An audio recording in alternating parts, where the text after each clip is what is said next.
오늘 말씀의 제목은 열정적인 헌신입니다. 여러분은 예수님의 제자가 어떤 사람, 예수님의 제자는 어떤 삶을 살아가는 사람이라고 생각하십니까? 예수님께서는, 성경은 예수님의 제자란 예수님처럼 자신의 전 삶을 통해 하나님의 뜻을 이루는 자들이라고 말씀하십니다. 우리의 삶을 통해, 우리의 선택을 통해, 우리의 생각을 통해, 우리의 말과 행동을 통해 하나님의 뜻을 이루는 자가 제자입니다. 그러니까 우리가 무언가 의지적인 결단과 실행을 하고 무언가 목적을 가지고 어떤 방향성을 가지고 나아갈 때 제일 먼저 고려해야 될 것은 하나님의 뜻이 어디 있는가라는 질문에 있다고요. 근데 이게 쉽지 않죠.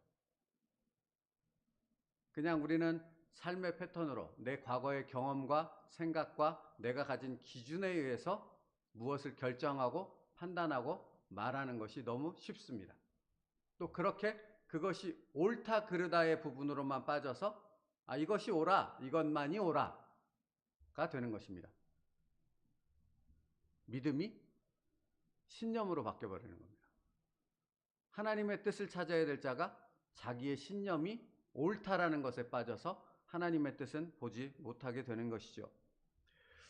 내 아버지의 뜻대로 행하는 자라야 천국에 들어올 수 있느니라. 천국문 앞에서 하신 예수님의 이 말씀은 단순히 천국에 들어올 수 있는 어떤 조건을 말씀하신 것이 아니지요.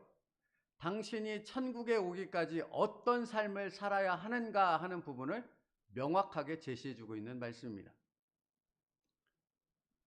옳은 것을 쫓아가는가? 그러니까 여기서 옳다라는 것은 하나님의 뜻, 하나님의 기준에 의한 것이 아니라 내 기준이 되어지는 부분을 말하는 것입니다. 내가 얼마나 옳은 것을, 내가 옳다고 생각하는 것을 쫓아가는 자가 아니라 하나님께서 정말 나를 통해 이루시고자 하는 뜻이 지금 이 상황 속에서 무엇인가를 명확하게 분별하고 그 뜻을 이루기 위해 자신의 뜻을 내려놓는 자가 될 수 있는가 하는 것이라고요. 챔버스 목사님 얘기를 읽어드릴게요. 우리는 기독교적인 방식을 따라 일하는 것을 봉사라고 여깁니다. 그죠? 이 말이 무엇인가를 잘 생각해 봐야 합니다. 우리는 열정적으로 오늘 말씀의 제목처럼 열정적으로 헌신합니다. 열심으로 봉사하고 열심으로 섬기고 열심으로 헌금합니다. 그런데요. 열심이 어디 있는가? 얼마나 많은 일을 했는가? 얼마나 열정적으로 했는가? 하나님은 그것에 관심이 없죠. 무엇에 관심이 있습니까?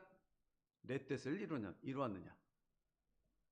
너가 그 모든 판단과 선택과 행동, 그 모든 일에 하나님의 뜻이 무엇인가를 묻고 그것에 맞추어서 내 뜻을, 내 결정을, 내 판단을 내려놓았는가?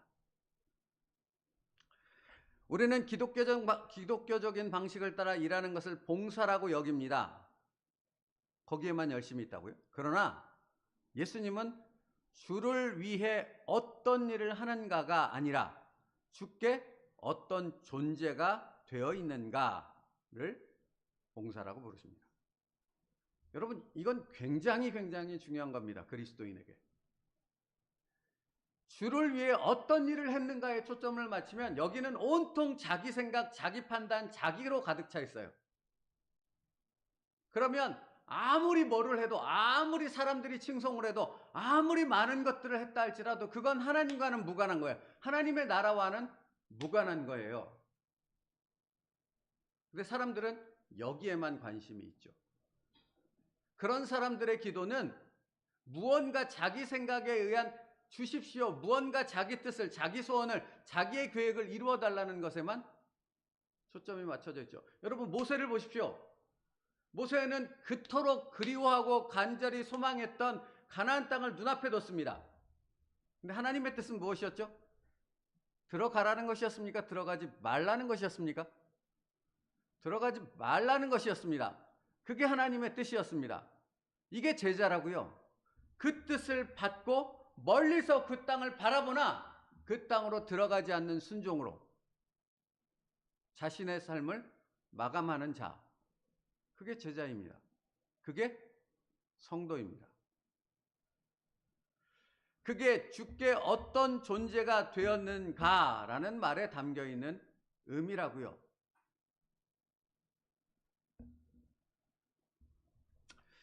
오늘 챔버스 목사님은 제자란 예수님을 위해 어떤 일을 하는 자가 아니라 예수님께 어떤 존재가 되는가에 있다고 말합니다. 즉 예수님께서 그가 사회에서, 가정에서, 교회 공동체 안에서 어떤 존재가 되기를 원하시는가에 초점을 맞춰 자기의 말과 행동, 선택과 결정, 의지적인 어떤 것을 하는 모든 일에 거기에 초점을 맞춰져 있는가?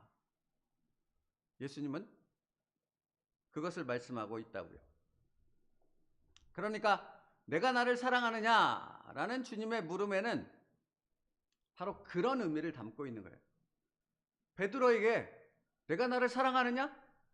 이제 너는 네 뜻대로 살아왔잖아. 네 계획대로 살아왔잖아. 네가 원하는 봉사를 했고, 네가 원하는 헌신을 했고, 네가 원하는 예배를 드렸고, 네가 원하는 어떤 것들만을 쫓아 그것이 나를 위한다고 그렇게 말하고 살아왔잖아. 근데 베드로야, 이제 그 모든 것을 다 내려놓을 수 있겠니? 예수 그리스도의 이름으로. 여러분, 우리는 정말 그리스도인의 삶은, 제자의 삶은 그 질문 앞에 늘 서 있는 자의 삶을 살아가는 자라고요.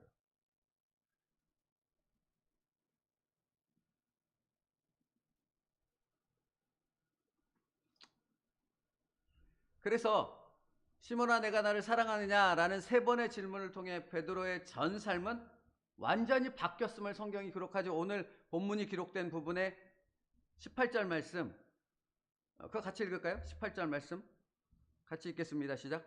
내가 진실로 진실로 내게 이르노니 내가 젊어서는 스스로 띠뛰고 원하는 곳으로 다녔거니와 늙어서는 내 팔을 벌리리니 남이 내게 띠띠우고 원하지 아니하는 곳으로 데려가리라. 여러분, 베드로는 늙어 죽지 않았잖아요. 순교당했지요. 그러니까 늙어서는이라는 그 말의 의미는 지금 이 시몬아 내가 나를 사랑하느냐 이 질문을 받고 그 질문 속에서 주님의 뜻이 무엇인가를 깨닫고 자신의 인생이 자기의 뜻과 자기의 생각과 자기 원하는 삶을 살아가는 것이 아니라 그것을 수없이 꺾고 하나님의 뜻을 여기 새겨서 그 하나님의 뜻을 알아감을 통해 그 뜻을 이루는 자의 삶을 살게 된다는 의미를 갖고 있는 거죠. 그러니까 여러분, 우리는 늘 물을 수밖에 없는 것입니다. 어떤 결정, 어떤 선택, 어떤 말을 할 때 주님께 늘 물을 수밖에 없죠. 주님, 이것이 주님의 뜻을 드러내는 것입니까? 이것이 하나님의 나라를 세우는 것입니까? 나를 이 자리에 나에게 이런 권한과 이런 자격과 이런 것들을 주신, 이런 환경과 조건들을 내게 허락하신 그 복을 내게 주신 하나님의 뜻을 이루는 것이 맞습니까? 라는 질문이 늘 우리에게 있어야 하는 거죠. 만약에 이 질문이 없다면 여러분의 생각은 자기 자신에게만 늘 꽂혀 있다고요. 아니면 어떤 상황에만 꽂혀 있다고요. 어떤 사람에게만 꽂혀 있다고요. 그러면 그에게는 하나님의 뜻은 보이지 않습니다. 어떤 존재가 되었는가는 보이지 않고 무엇을 하는가, 내가 지금 무엇을 해야 하는가, 여기에만 온통 그 생각으로 가득 차게 되어지는 거죠. 그래서 여러분, 사실은 내 양을 치라, 내 양을 먹이라라고 주님은 베드로에게 말씀하시잖아요. 내 양인 거예요. 예수님의 양, 예수님의 뜻을 의미하는 거라고요. 다시 말씀드립니다. 제자란 자신의 전 삶을 통해 하나님의 뜻을 이루는 자들입니다. 말과 행동이 하나님의 뜻에 있고 생각과 선택과 의지적 결단이 하나님의 뜻 앞에 온전히 맞춰져서 자기의 뜻을 끊임없이 자기의 고집을, 자기의 생각을 꺾는 자가 곧 제자인 것이죠. 무릇 내게 오는 자가 자기 부모와 처자와 형제와 자매와 더욱이 자기 목숨까지 미워하지 아니하면 능히 내 제자가 되지 못하고, 이게 예수님의 말씀이죠. 여러분, 부모, 자식, 형제, 자매, 더욱이 자기 목숨까지 미워해야 한다고 말합니다. 이게 도대체 무슨 말입니까? 이걸 어떻게 해석할 수 있습니까? 그러니까 이건 이성적이고 합리적이고 어떤 경험적인 판단에서 이 말씀을 생각하면, 세상과 인간적인 기준에 의해서 이 말씀을 생각하면 도저히 이 말씀은 풀 수 없죠. 그러나 제자가 하나님의 뜻을 이루는 것에 있다. 전 삶을 통해. 그러면 무엇을 꺾어야 되고 무엇을 버려야 되고 무엇을 죽여야 되는지가 명확해지는 것이죠.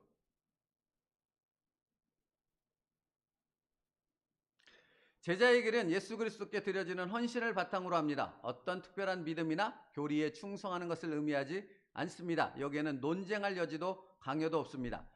내가 나의 제자가 되려면 너는 내게 헌신되어야 한다라고 말씀하실 뿐입니다. 여러분이 처한 그 삶의 현실 속에서 어떤 일이 벌어지고 있습니까? 어떤 상황과 어떤 사람을 만나고 어떤 일들이 계속해서 벌어지고 있느냐고요? 늘 말씀드립니다만 그 상황을, 그 사람을 내게 허락하신 분은 누구입니까? 그걸 조성하신 분이 누구시냐고요? 거기에는 하나님의 뜻이 있지 않습니까? 아닙니까? 있습니다. 반드시 있습니다. 내가 모를 뿐이지. 중요한 것은 그 하나님의 뜻이 무엇인가를 찾고 그것을 통해 하나님이 어떤 분인가를, 나의 삶 속에서 무엇을 이루고자 원하시는 것을 알고 그 뜻 앞에 죽는 거죠. 그럴 수 있으십니까? 그러고 계십니까? 그 방향으로 살아가십니까? 여러분, 신념이 믿음을 대체하고 신념이 하나님의 뜻을 대체한다 했습니다. 많은 열심히는, 오늘 말씀의 제목이 그거 아닙니까? 열정적인 헌신이요. 많은 사람들이, 많은 교회 다니는 사람들이 열정적으로 헌신하는 그 자체의 목적을 둬버립니다. 그건 하나님의 뜻이 아니라고요. 하나님의 뜻을 위해 내가 지금 어떤 존재가 되는가. 그러므로 다시 묻고 싶습니다. 당신의 말과 행동이, 생각과 선택이 예수님께 헌신되어 있습니까? 아니면 당신 자신에게 온전히 맞춰져 있습니까? 챔버스 목사님이 이렇게 말합니다. 오늘날 우리의 신조를 개인의 믿음으로 대체했습니다. 그래서 그런지 많은 사람들이 여러 다른 명분에 헌신하지만 예수 그리스도께 헌신하는 사람은 아주 적습니다. 여러분, 예수님께 헌신한다는 건 그렇게 단순하고 만만하지 않아요. 쉽지 않다고요. 절대로. 여러분, 예수님의 뜻이 그냥 알아지던가요? 그냥 주님의 뜻을 알려주십시오라고 몇 마디 기도하면 예수님의 뜻이 알아지던가요? 아니요. 부모와 자식과 처자와 자기 목숨까지 미워하지 않으면 예수님의 뜻을 알지 못합니다. 희한하죠? 희한합니다. 그게 신앙입니다.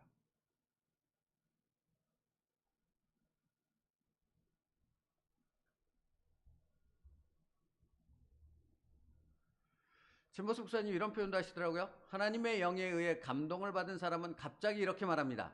이제 저는 주님이 누구신지 압니다. 이것이 헌신의 근원입니다. 여러분, 그러니까 여러분이 살아가는 삶의 현실 가운데 파도와 바람이 몰아치를 끌 때 누구를 바라보라고 했습니까? 누구에게 초점을 맞추라고 했습니까?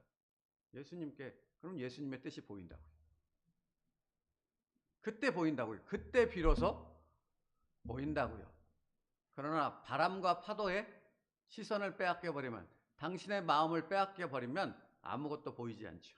인간에게 마음을 빼앗겨 버리면 아무것도 분별이 되지 않죠. 말씀 마치겠습니다.